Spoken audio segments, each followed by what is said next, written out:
Welcome to Kilcohen. I don't know whether you can hear me at all because it is exceptionally windy, as you can probably tell from the windsock. We're here, we're just about to get on a ferry, well, in about half an hour. We're going to get on a ferry and we're going across to the Isle of Mull. And it is crazily windy here, but we're hoping it's actually not going to be too rough. It's only half an hour journey. It's not raining, that's always a positive. And yeah, there's lots of white horses. There's only 2 cars in the queue. I'm not sure this is going to be the world's biggest ferry. As I say, it's only half an hour, so we'll just have to wait and see just how rough it is. We've not taken any travel sickness tablets or anything like that. And we're really looking forward to getting across to the Isle of Mull.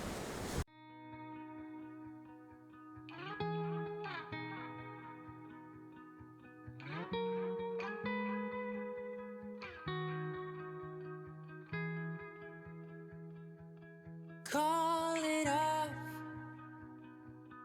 let it go. Well, we just about managed to get on the ferry. Yep. The absolutely packed ferry. Yeah, absolutely heaving with people. There's us and one other car, and it is wild on here. Man, it's wild. I don't know if you can hear me or not, but it is really wild. It is a little bit windy here. And water is absolutely It's coming flying over the top of the ferry. It is. Onto me. We are getting drenched. So, yeah. We're heading from the mainland over to Mull, by the way, in case we didn't tell you that. So we're going from Kilcohen to Tobermory. It's about 35 minutes. And it's not going to be 35 minutes too quick for me, that's for sure. This is the view from Henry out that we had last night. It is absolutely gorgeously stunning. And we are now on the Isle of Mull. We took the ferry over yesterday afternoon. I think Roger did a little bit of videoing with Henry getting absolutely covered with the waves. And we did say, oh, it would be nice if it rained last night. And it rained last night and blew an absolute hoolie. Henry was being rocked and rolled around the place, wasn't he? It was ridiculous, wasn't it? It was ridiculous. And at one stage you think, actually, wind's died down. And then all of a sudden... Wow, another massive gust hits you.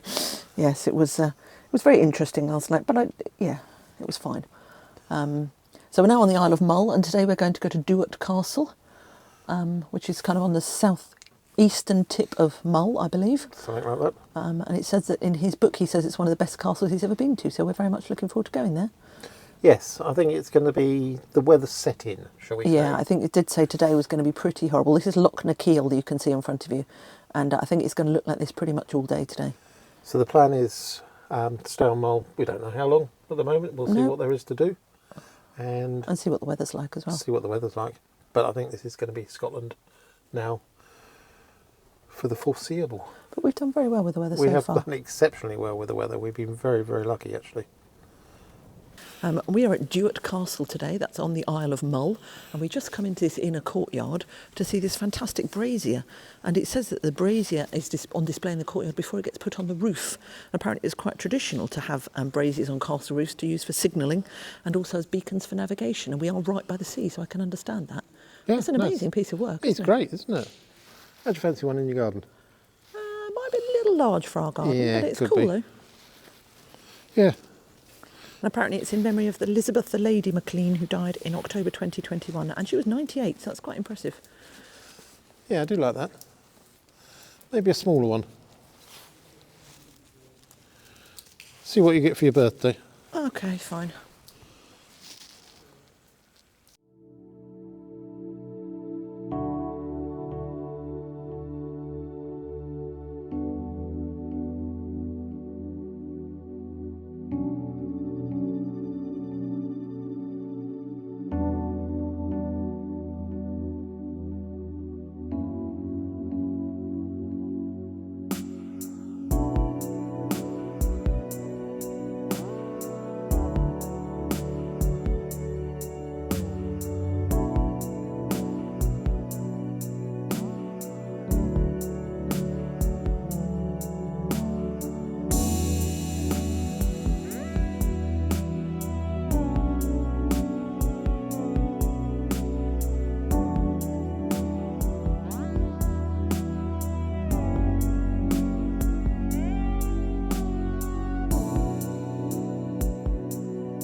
This is our third day on Mull, and we are currently on Calgary Beach. Apparently this is a very, very popular beach in the summer holidays with families. And I can quite see why. It's beautiful, stunning white sand, very fine white sand.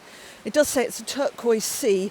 The sea isn't looking particularly turquoise today, but maybe when the sun's out in the summer it might do. But it is a beautiful beach. It is a lovely beach. I've had a quick scan around with my binoculars. I can't actually see anything exciting. Again, decided not to go for a swim. Yeah, I know. Yeah, well, there you go. There's a few people on the beach, but not many at all. But yeah, no, it's a lovely bit of beach actually, isn't it? It is gorgeous. You can imagine this would be absolutely packed with families in the summer. Yeah, it could almost be in the Caribbean, couldn't you? And there's a place the other side where you can camp, and there's loos and things as well. This is provided by the community, I believe. But it was a bit muddy and we didn't really fancy it. We are here at Port Nabar Beach. This is about a mile's walk from the nearest bit of road, and when I say road, it was a very narrow single track lane with nowhere to park. There are a few little cottages around, but it is absolutely in the middle of nowhere, and it is beautiful. Stunning beach. I don't know how far the tide comes up, not that far, I guess probably down to about that line there, but it's gorgeous. Apart from the fact the rain's just started, of course, but there's not a lot we can do about that.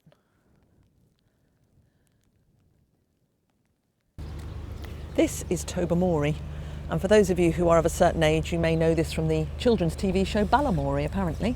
I never saw it, I have to say. I'm an older age. I remember this from the Wombles. Tobermory the Womble. Oh, well, that's fair enough. Yeah, but he wasn't actually filmed here, though, was it? No, he wasn't, no, but the name. Yeah, and apparently a lot of local people were very resentful of the fact that Ballamory was filmed here because they said it just brought so many tourists they didn't know what to do with them all. But that's by the by, isn't it, really? And this is a lovely, beautiful little village. And it's the biggest, as Roger and I had a discussion earlier, it's the biggest place on Mull, but it's still absolutely tiny. So if you come to Mull and expect anything bigger than this, then you're going to be disappointed is the answer to that. But the fact they're all painted different colours is lovely, isn't it? It is. Yes, I don't know when that started, what the tradition was, but no, it is. It does make it look very attractive. It does. Even on a very grey day like today. On a very grey day, yes, but it is beautiful. Now, believe it or not, ladies and gentlemen, we are on Arran at about lunchtime today. We camped last night in Glencoe. It took about 2.5 hours driving to get to Clonaigue, which is where we got our ferry from. And we got there and the ferry was just about in port, so we got straight on, came straight across and decided to do this walk. This is the North Sannox walk, up Glen Sannox, and this is the waterfall. It's absolutely beautiful. We don't know how far we're going to go up here because, well, we just don't know because the light's drawing in and it's not that, you know, the weather's okay at the moment, but we are preparing for a big storm tonight. They're written 60 miles an hour gusts tonight. So we tried to park Henry in a place where we don't think the wind's going to be able to get him too much, but we just don't know. But we're going to go as far as we want to, and then we're going to turn around and go back. We've only done a mile so far, maybe another mile, and then we'll probably turn around, I guess. So this is North Glen Sannox. We had to make a decision about which way to go. We thought we chose the right-hand fork, but apparently we chose the left-hand fork, so there you go. Well, that's why we're not going any further, because we don't have any kind of a map with us apart from ROS on the phones, and we don't really want to get lost, and the weather is starting to close in. It is a bit. So we're going to stop here and make our way back, but we're just commenting on how amazingly clear that water is. I bet it'd be flipping freezing, but it is incredibly clear. It would be ridiculously cold. But again, it's actually a very nice blue It is. sky. It's lovely at the moment, isn't it? It is. The clouds are kind of coming over the top of the hills there. That's why I don't really want to go up any further, but that and the fact that I'm tired as well. This is the middle of Storm Ashley, and we are currently on the Isle of Arran. We spent last night in the middle of a forest car park trying to shelter from the storm, which didn't really start till about 6 o'clock this morning, actually, 5:30, something like that. It's meant to get worse as the day goes on, but then by nightfall tonight it's meant to have calmed down a bit, I believe. And we are currently at Casmore, and this is a forest and waterfall walk, and it has a library which I can't wait to see, which apparently is roofed with books or something, so that sounds quite interesting. It's not a very long walk, but yeah, it's beautiful, and it's actually quite nice at the moment as well. Yeah, apart from the wind. Apart from the wind, it's very nice. It's meant to be up to, well, over 70 miles an hour gusts this afternoon, Yeah. so that'll be Which is why we interesting. thought we'd get our walk out the way this Exactly, morning, and then try and hunker down somewhere in the shelter. Shelter. We are in Casmore Library. It's quite an interesting place, and it's just covered with notes and messages and little teeny tiny books that somebody's made. It's absolutely amazing. There's lots of different funny things on the walls and messages and positive uplifting things and all kinds of things. Somebody said in the visitors book it's the creepiest place they've ever been. I don't find it creepy at all, but I do think it's a bit peculiar. Yes, also we're kind of in the middle of nowhere, aren't we? We're in the middle of absolutely nowhere.